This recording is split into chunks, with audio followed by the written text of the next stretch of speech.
What if I told you that Canada's security is at a breaking point? For decades, Canada and the United States have stood together through war, peacekeeping, and defense strategies like NORAD and NATO. But now, things are shifting. The U.S. president has questioned NATO's purpose. There's even talk of annexing Canada. Yes, you heard that right. And Canada's military is underfunded, outdated, and struggling to keep up. So what happens if the U.S. stops backing Canada? Could we defend ourselves alone? Before we break it all down, make sure to hit that subscribe button so you don't miss any of our deep dives into global issues that actually matter. Now let's get into it. Canada and the United States share the longest land border in the world, but our connection goes far beyond geography. NORAD, the North American Aerospace Defense Command, was created in 1958 to protect the airspace of North America. NATO, the North Atlantic Treaty Organization, was founded in 1949 to counter Soviet threats and has been key to Canadian military operations in Afghanistan, the Balkans, Iraq, and Arctic defense. But now Canada's commitment is being questioned. NATO members are supposed to spend 2% of their GDP on defense. Canada currently spends only about 1.3%, one of the lowest among NATO allies. This raises a huge question. If a major global conflict happens, would the U.S. still have Canada's back? Recent U.S. presidents have criticized NATO, with one even saying, if they don't pay, I'm not going to defend them.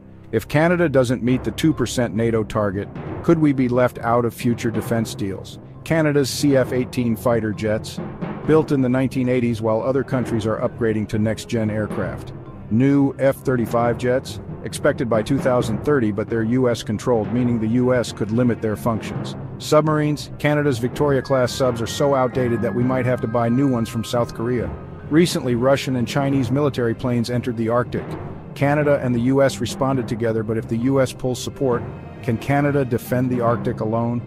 Bill Blair, Canada's defense minister, recently admitted, "We have been overly reliant on others for too long. Now we need to stand on our own." But is that even financially possible? The real cost of defense upgrading Canada's defense isn't just about strategy, it's about money. Increasing defense spending to 2% of GDP would mean more funding for new submarines, jets, and military bases, better training and higher pay for Canadian Armed Forces, stronger NORAD and NATO commitments. But here's the issue. Where does the money come from? Raising taxes? Canadians already struggle with inflation. Cutting social programs? That would be deeply unpopular. Buying more U.S. equipment? After the annexation talk, is that even a good idea? Meanwhile, Canada has promised billions in NORAD modernization, but it's still not enough to match Russia and China's military buildup in the Arctic. What's the solution? So, what can Canada do? Option 1, increase military spending. This would strengthen NATO and NORAD ties, but would require billions in extra funding. Option 2, strengthen Canadian-only defense. This would mean less reliance on the U.S., but it would take years to develop a fully independent military. Option 3, expand defense partnerships. Some experts suggest partnering more with Europe or South Korea to buy military tech instead of the U.S. But does Canada have enough diplomatic weight to stand alone?